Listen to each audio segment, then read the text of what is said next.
আজকের এই মুহূর্তের সমগ্র বরাক উপত্যকা তথা আসামের গুরুত্বপূর্ণ আঞ্চলিক সংবাদে সবাইকে জানাই স্বাগতম। আজ 16 মে এক জ্যৈষ্ঠ শুক্রবার। আজকের সন্ধ্যার বিশেষ বিশেষ খবর হলো, অগপ থেকে আগামী বিধানসভা নির্বাচনে লড়তে চান বিধায়ক সিদ্দিক, লাইনে ইকবালও। পুকুর সমগর্তে বিপজ্জনক শিলচর কালাইন সড়কের ভাঙ্গারপাড় বাজার এলাকা। 8 বছর পর যাবজ্জীবন কারাদণ্ড, পালিতা কন্যাকে ধর্ষণ। বিনামূল্যে ভর্তিতে বৈধ রেশন কার্ড, জানালেন শিক্ষামন্ত্রী রনজ পেগু। বারৈগ্রামের এমজি মডেল হাসপাতালে ডায়ালিসিস পরিষেবার উদ্বোধন। ডায়ালিসিস ইউনিট শ্রীভূম জেলার স্বাস্থ্য খাতের একটি বড় অর্জন, বললেন সাংসদ মিশন রঞ্জন দাস। মণিপুরের চান্দেলে বন্দুকযুদ্ধে 10 জঙ্গি খতম, 12টি আগ্নেয়াস্ত্র ও গুলি উদ্ধার। এবং সর্বশেষ খবরটি হলো, শহীদ দিবস উপলক্ষে বরাকে আসছেন আসাম সাহিত্য সভার প্রতিনিধি দল, স্বাগত জানালো বরাক ডেমোক্রেটিক ফ্রন্ট। এবারে শুনুন বিস্তারিত খবর। প্রতিদিনের সকাল সন্ধ্যার গুরুত্বপূর্ণ আঞ্চলিক সংবাদ সবার আগে পেতে অবশ্যই চ্যানেলটি সাবস্ক্রাইব করে ভিডিওটি শেয়ার করুন। অগপ থেকে বিধানসভায় লড়তে চান সিদ্দিক, লাইনে ইকবালও। অগপতেই যোগ দিচ্ছেন দক্ষিণ করিমগঞ্জের বিধায়ক সিদ্দিক আহমেদ। পঞ্চায়েত নির্বাচন নিয়ে পর্যালোচনা সভায় নিজের কর্মীদের সামনে এই কথাই তুলে ধরেন বিধায়ক। বিধায়ক বলেন, পঞ্চায়েত নির্বাচনের আগে মন্ত্রী পীযূষ হাজারিকার সঙ্গে তার কথা হয়েছিল। সে সময় অগপতে যোগদানের বিষয় নিয়ে আলোচনা হয়। নিজের এলাকার উন্নয়ন করতে হলে শাসক দলের সঙ্গে থাকতে হবে, তাই অগপকে পছন্দ করছেন বলে সাফ জানিয়ে দেন দক্ষিণ করিমগঞ্জের বিধায়ক। তিনি তার সমর্থকদের বলেন, জেলা পরিষদ কিংবা আঞ্চলিক পঞ্চায়েতে তার মনোনীত প্রার্থীরা জয়ী হননি সেটা ঠিক, কিন্তু অনেকগুলো গ্রাম পঞ্চায়েতে তার দেওয়া প্রার্থীরা জয়ী হয়েছেন। জিপি দখলের মাধ্যমে দক্ষিণ করিমগঞ্জে ঘুরে দাঁড়াবেন তিনি। পঞ্চায়েত নির্বাচন নিয়ে আলোচনা সভায় কোনো সাংবাদিকদের আমন্ত্রণ ছিল না। বিধায়ক তার কোর কমিটির সদস্যদের নিয়ে আলোচনায় বসেন। তবে সেই গোপন আলোচনায় কী কী বিষয়ে স্থান পেয়েছে তা মোবাইল রেকর্ডিংয়ের মাধ্যমে ভাইরাল হয়। বিধায়ক সিদ্দিক আহমেদ সবাই আরও বলেন, তাকে ইউডিএফ থেকে প্রতিদ্বন্দ্বিতা করার জন্য প্রস্তাব দিয়েছিলেন বিজেপির এক বলিষ্ঠ নেতা। সেটা তিনি প্রত্যাখ্যান করেছিলেন, কেননা ইউডিএফের অবস্থা রাজ্যে এরকম হবে সেটা আগে থেকেই তিনি আঁচ করতে পেরেছিলেন। তাই সেই দলে যোগ দেননি। তবে নিজের এলাকার লোকদের উন্নয়নের জন্য শাসক দলের সঙ্গে থাকা একান্ত প্রয়োজন বলে মনে করেন তিনি। যদিও শ্রীভূম জেলায় দুর্বল অবস্থানে রয়েছে অগপ, তবুও নিজের কর্মী সমর্থকদের অগপতে যোগদান করিয়ে দলকে চাঙ্গা করে তুলবেন তিনি। এমনকি জেলা অগপর কমিটিতেও তার কিছু সমর্থককে অন্তর্ভুক্ত করাবেন। সিদ্দিক বলেন, রাজ্যে বিজেপি নেতৃত্বাধীন জোট সরকার হবে সেটা 100% নিশ্চিত। তাই অগপতে যোগ দিলে এলাকার উন্নয়ন ত্বরান্বিত হবে বলে নিজের কর্মীদের আশ্বস্ত করেন বিধায়ক। তার ঘনিষ্ঠ কর্মীদের অগপতে যোগদানের বিষয় নিয়ে আলোচনা করলেও বিজেপির সান্নিধ্যে থাকা অগপ দক্ষিণ করিমগঞ্জ আসনে কতটা সুফল লাভ করতে পারবে তা নিয়ে যথেষ্ট সন্দেহ রয়েছে। কেননা 2021 সালে বিধানসভা নির্বাচনে দক্ষিণ করিমগঞ্জ আসনে অগপ বিজেপির জোটের প্রার্থী হিসেবে প্রতিদ্বন্দ্বিতা করেছিলেন প্রাক্তন বিধায়ক আজিজ খান। সেই আসনে প্রায় 55,000 ভোট লাভ করলেও কংগ্রেস ইউডিএফ জোটের প্রার্থী হিসেবে সিদ্দিক আহমেদ প্রতিদ্বন্দ্বিতা করে প্রায় 90,000 ভোট লাভ করে বিজয়ী ঘোষিত হন। তাছাড়া সদ্য সমাপ্ত পঞ্চায়েত নির্বাচনে বেশ কয়েকটি জেলা পরিষদ আসন অগপকে ছেড়ে দিয়েছিল বিজেপি, তবে একটি আসনেও জয়লাভ করতে পারেনি দল। এমনকি কোনো জেলা পরিষদ আসনে তৃতীয় স্থানেও আসতে পারেনি অগপ। ফলে 80% মুসলিম অধ্যুষিত দক্ষিণ করিমগঞ্জে অগপ প্রার্থীর ভবিষ্যৎ কতটা উজ্জ্বল তার সময় বলবে। প্রসঙ্গত, দক্ষিণ করিমগঞ্জ থেকে বিধানসভা নির্বাচনে প্রতিদ্বন্দ্বিতা করতে চাইছেন বিজেপির সংখ্যালঘু উন্নয়ন বোর্ডের চেয়ারম্যান ইকবাল হোসেনও। তিনিও অগপ থেকে প্রতিদ্বন্দ্বিতা করার সুপ্ত বাসনা নিয়ে এগোচ্ছেন। পঞ্চায়েত নির্বাচনের সময় অগপ মন্ত্রী কেশব মহন্তের সঙ্গে প্রার্থীদের প্রচারে অংশগ্রহণ করেন। দুজনের মধ্যে এখন কে টিকিট লাভ করতে সক্ষম হন সেটাই হচ্ছে দেখার। পরবর্তী খবর, পুকুর সমগর্তে বিপজ্জনক শিলচর কালাইন সড়কের ভাঙ্গারপাড় বাজার এলাকা। বিশাল আকারের পুকুর সমগর্তে বিপজ্জনক হয়ে উঠেছে শিলচর কালাইন সড়কের ভাঙ্গারপাড় বাজার এলাকা। অথচ ইতিমধ্যে ভাঙ্গারপাড় হারাং সেতুর নির্মাণ কাজ প্রায় শেষের পথে রয়েছে। যদিও দীর্ঘদিন থেকে সেতুর পাশে অস্থায়ী সড়ক যানবাহন চলাচলের উপযোগী ছিল, কিন্তু বৃষ্টির ফলে নদীর জল বেড়ে যাওয়ায় বুধবার ভাঙ্গারপাড় পুলিশ প্রশাসনের তরফ থেকে অস্থায়ী সেতুটির দুই পাশে বাঁশের ব্যারিকেড বসানো হয়েছে এবং যান চলাচল সম্পূর্ণরূপে নিষিদ্ধ করা হয়েছে। বৃহস্পতিবার সন্ধ্যায় আচমকা সেই অস্থায়ী সড়কটি জলের তলায় তলিয়ে যায়। এদিকে শিলচর কালাইন সড়কটি বড়খোলা ও কাটিগড়ার সংযোগকারী একমাত্র সড়ক। শিলচর কালাইন সড়ক দিয়ে প্রতিদিন হাজার হাজার যাত্রী সহ যানবাহন চলাচল করে। অথচ দীর্ঘ 3 বছর থেকে চরম নরক যন্ত্রণার শিকার হয়ে আসছেন যাত্রীরা। কিছুদিন আগে হারাং সেতুর নির্মাণ কাজে হাত দিলেও সঠিকভাবে কাজ করা হচ্ছে না বলে এলাকার স্থানীয়দের অভিযোগ। পরবর্তী খবর, 8 বছরের পালিতা কন্যাকে ধর্ষণ করার দায়ে যাবজ্জীবন কারাদণ্ডে দণ্ডিত হল হাইলাকান্দির এক পাষণ্ড পিতা। হাইলাকান্দির পক্সো স্পেশাল আদালত এই ঐতিহাসিক রায় দিয়েছে। অভিযুক্তের নাম জহির হোসেন বড়ভূইয়া। 2024 সালের 2 জুন তারিখে জেলার বরজুড়াই গ্রামে ধর্ষণের এই ন্যাক্কারজনক ঘটনাটি সংঘটিত হয়েছিল। ধর্ষিতা শিশুকন্যার মা ঘটনার পর হাইলাকান্দি সদর থানায় মামলা দায়ের করেন। মামলাটি পক্সো বিশেষ আদালতে গড়ায় এবং শুনানি চলে section 42 RW section 376(2)F IPC অনুযায়ী। মামলা নম্বর 44/2024 অত্যন্ত দ্রুতগতিতে বিচার কার্য সম্পন্ন করে আদালত চূড়ান্ত রায় প্রদান করে।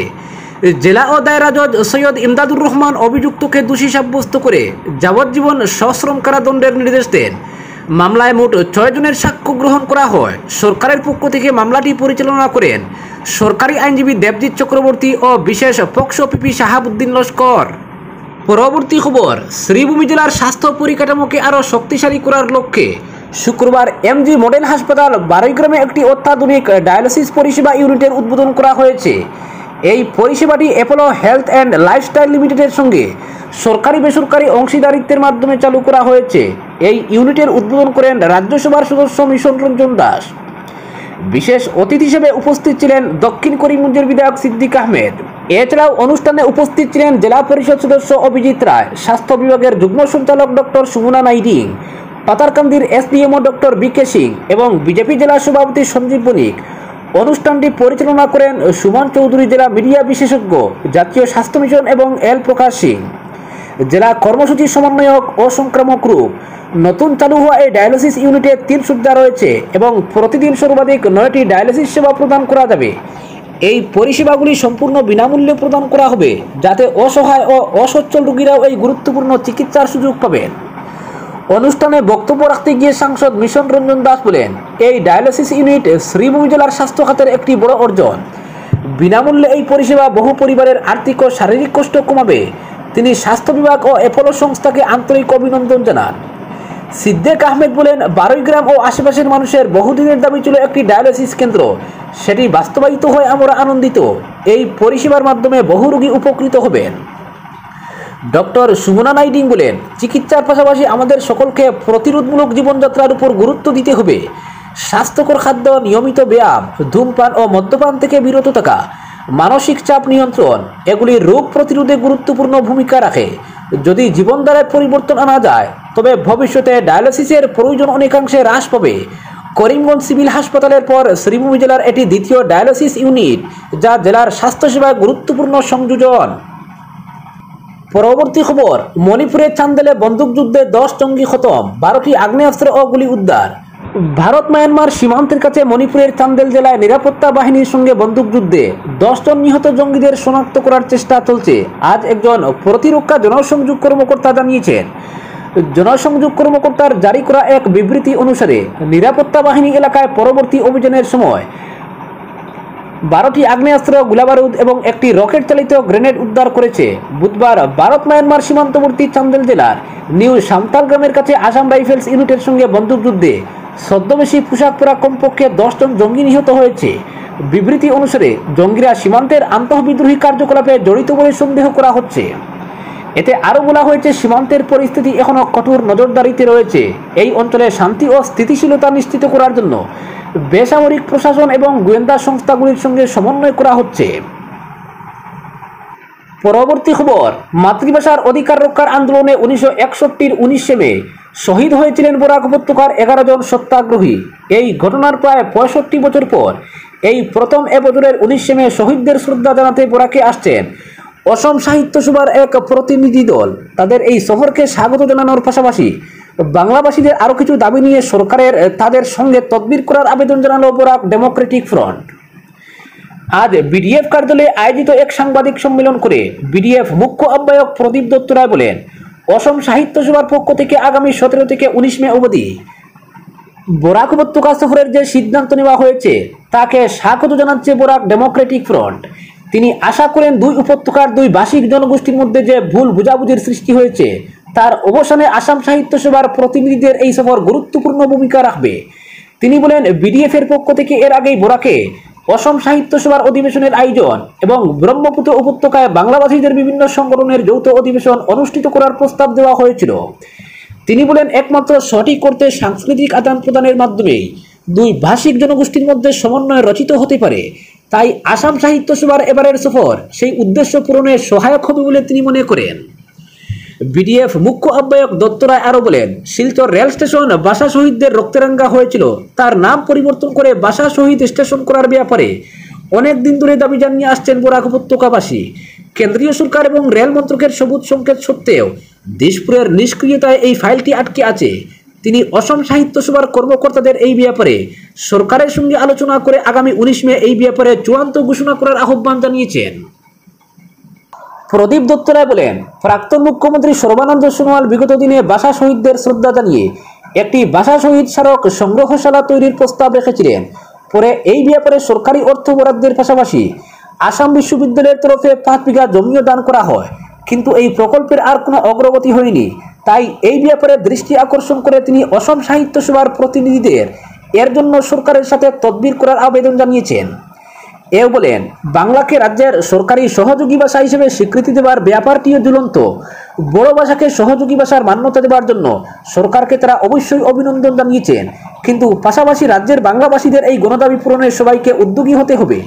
তিনি বলেন, এই সব পদক্ষেপ গৃহীত হলে রাজ্যের বাংলাভাষীরা অবশ্যই আন্তরিকভাবে খুশি হবেন এবং ভাষিক সমন্বয়ের সেতু আরও দৃঢ় হবে। পরবর্তী খবর, বিনামূল্যে ভর্তির ক্ষেত্রে রাজ্যে বৈধ প্রমাণ হিসেবে গণ্য হবে রেশন কার্ড। রাজ্যের সরকারি ও প্রাদেশিকৃত স্কুল কলেজে যারা বিনামূল্যে ভর্তি হতে চান তাদের জন্য এই ঘোষণা দিয়েছেন শিক্ষামন্ত্রী ডক্টর রনজ পেগু। সোশ্যাল মিডিয়ায় একটি পোস্ট করে ডক্টর পেগু জানান, আয়ের বৈধ প্রমাণ হিসেবে রেশন কার্ড গ্রহণ করবে রাজ্য সরকার। তবে কোনো যথাযথ কর্তৃপক্ষ বিকল্প হিসেবে ইনকাম সার্টিফিকেট ইস্যু করলে তাও প্রামাণ্য নথি হিসেবে গ্রহণ করা হবে। সরকারের বিনামূল্যে ভর্তি প্রকল্পের আওতায় যারা স্কুল কলেজে পা রাখতে চলেছে সেই সব ছাত্র ও অভিভাবকদের জন্য এক বিরাট স্বস্তি। এর আগে 2024 সালে শিক্ষামন্ত্রী ডক্টর পেগু বলেছিলেন, গরিব পরিবারের ছাত্রছাত্রীদের জন্য বিনামূল্যে ভর্তি প্রকল্পের আওতায় বিভিন্ন কলেজে 71% বেশি অর্থাৎ 1,63,000 পড়ুয়া নাম ভর্তি করেছেন। আগে পড়ুয়াদের মা বাবার বছরের রোজগার 2 লক্ষ টাকার মধ্যে হলে তারা বিনামূল্যে ভর্তির জন্য যোগ্য হতে পারত।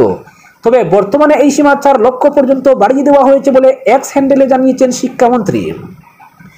বিপিএল পরিবারের ছাত্ররা সরকারের ফি ওয়েভার স্কিমের আওতায় গেলে কলেজ কর্তৃপক্ষ কোনো ফি আদায় করতে পারবে না। স্টেট ফি রেগুলেশন কমিটির ধার্য করা ফির কাঠামো অনুযায়ী কলেজ ও বিশ্ববিদ্যালয় এই ভর্তি ফি ঠিক করে থাকে।